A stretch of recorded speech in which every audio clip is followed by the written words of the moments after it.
नमस्कार, मैं हूं राज और आप देख रहे हैं प्योर पॉलिटिक्स। लोकसभा में स्पीकर और डिप्टी स्पीकर पद को लेकर मोदी सरकार और विपक्ष के बीच ठन गई है। एक और कांग्रेस और इंडी अलायंस के दूसरे घटक मोदी सरकार से ये मांग कर रहे हैं कि सत्ता पक्ष स्पीकर का पद अपने पास रख ले, लेकिन विपक्ष को डिप्टी स्पीकर का पद दे दिया जाए, क्योंकि ऐसी परंपरा रही है। लेकिन दूसरी ओर मोदी सरकार ने यह स्पष्ट कर दिया है कि स्पीकर और डिप्टी स्पीकर दोनों पद सत्ता पक्ष के पास ही रहेंगे। अब मजे की बात यह है कि वो कांग्रेस जिसने आज़ादी से लेकर अब तक न जाने कितनी बार संवैधानिक परंपराओं की धज्जियां उड़ाई, वो अब परंपराओं की दुहाई दे रही है। इससे बड़ा अवसरवाद नहीं हो सकता, इससे बड़ा पाखंड नहीं हो सकता। कांग्रेस की एक प्रवक्ता हैं जिन्हें स्क्रीन पर गालियां देने का बड़ा शौक है। उन्होंने एक ट्वीट करके ये बताने की कोशिश की है कि ये एक तरह से पांडवों और कौरवों के बीच की लड़ाई है। जैसे महाभारत में जैसे पांडवों ने कौरवों से मात्र 5 गांव मांगे थे, लेकिन इसके लिए भी कौरव तैयार नहीं हुए थे और आगे चल करके फिर महाभारत का युद्ध हुआ। आप सोचिए कि जो लोग जनता के जनादेश को स्वीकार नहीं कर पा रहे हैं, अपनी तीसरी सबसे बड़ी हार को, इतिहास की अपनी तीसरी सबसे बड़ी हार को स्वीकार नहीं कर पा रहे हैं, वो खुद को पांडव कह रहे हैं। पांडव तो हमेशा धर्म का अनुसरण करते थे, बट ये तो लोकतंत्र में जनता के जनादेश का पालन ही नहीं कर रहे, स्वीकार ही नहीं कर रहे और खुद को पांडव कह रहे हैं।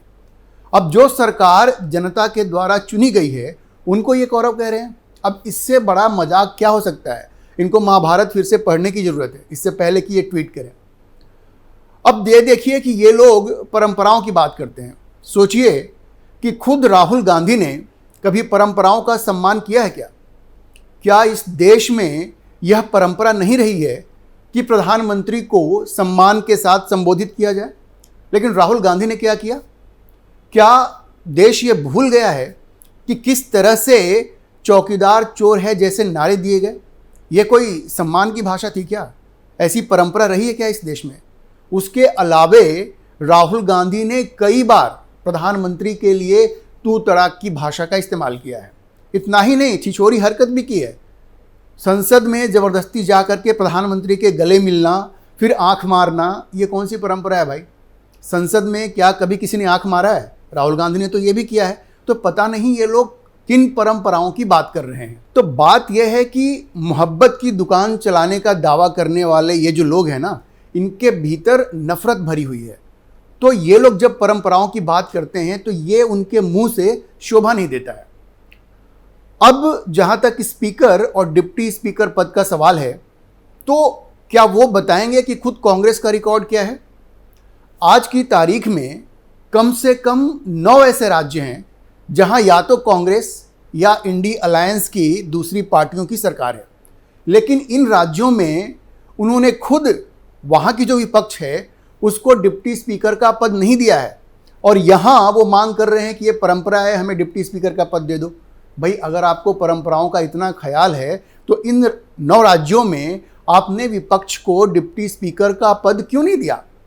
अब मैं आपको बताता हूं कि ये 9 राज्य कौन कौन है। देखिए, पहला राज्य है वेस्ट बंगाल, और वेस्ट बंगाल में रूलिंग पार्टी कौन सी है? वो है तृणमूल कांग्रेस। वहाँ जो स्पीकर हैं वो तृणमूल कांग्रेस के ही हैं, और डेप्यूटी स्पीकर वो भी तृणमूल कांग्रेस के हैं। दूसरा राज्य है तमिलनाडु। वहाँ कौन सी पार्टी सरकार में है? वो है डीएमके। वहाँ भी आप देखेंगे कि स्पीकर का पद डीएमके के पास है और डेप्यूटी स्पीकर का पद भी डीएमके के पास ही है। तीसरा राज्य है कर्नाटक, जहां खुद कांग्रेस की सरकार है, राहुल गांधी की सरकार है।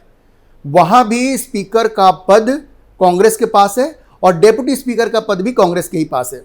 अब आइए केरला। केरला में एलडीएफ की सरकार है।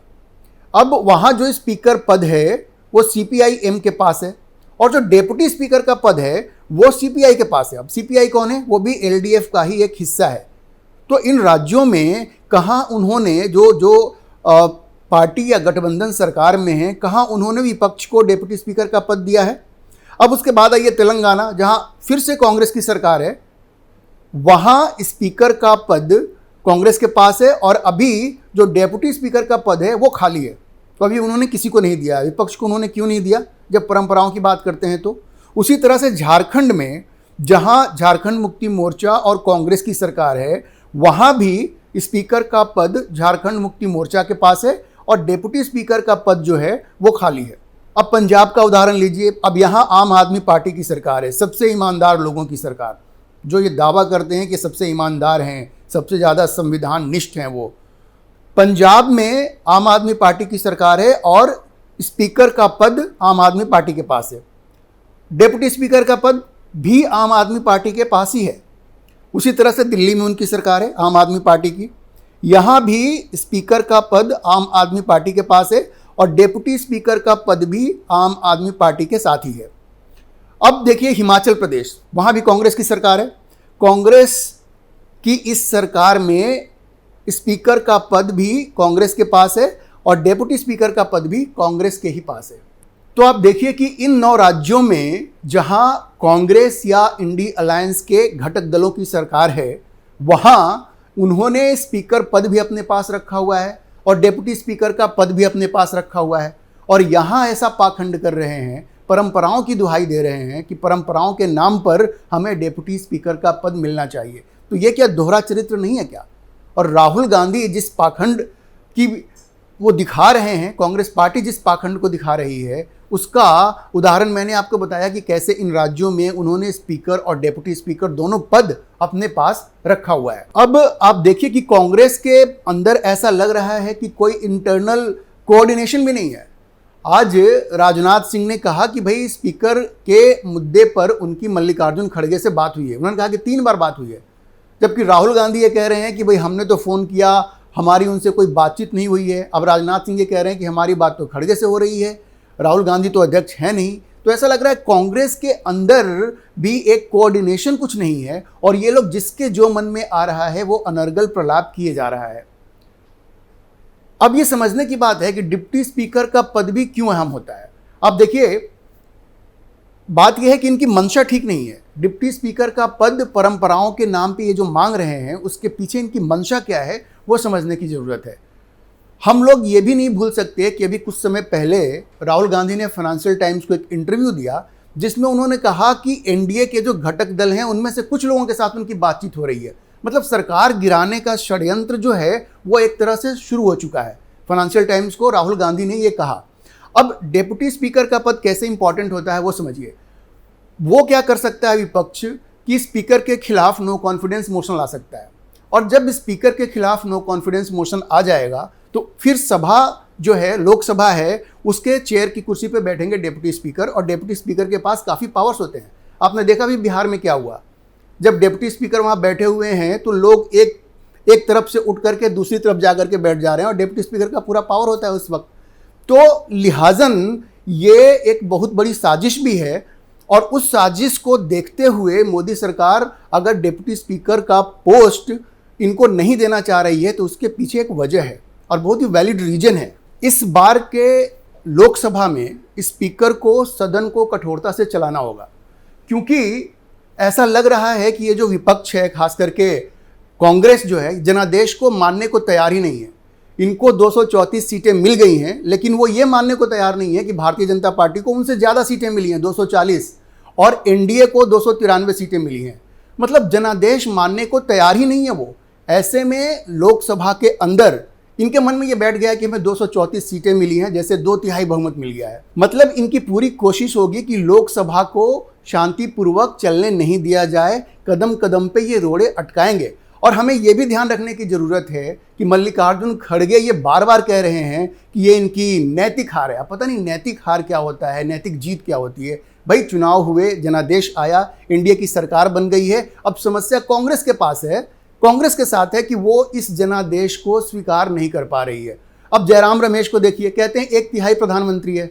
अब ये 1/3 प्रधानमंत्री क्या होता है भाई? अब 99 सीट जिस कांग्रेस को मिली है उसको आप क्या कहेंगे? और जो 240 सीट मिली है उसका जो सांसद है, प्रधानमंत्री बना है, उसको कहते हैं 1/3 प्रधानमंत्री है। मतलब विपक्ष अपनी हार को स्वीकार नहीं कर पा रही है, और ऐसे विपक्ष के साथ कोई रियायत करना ठीक नहीं है।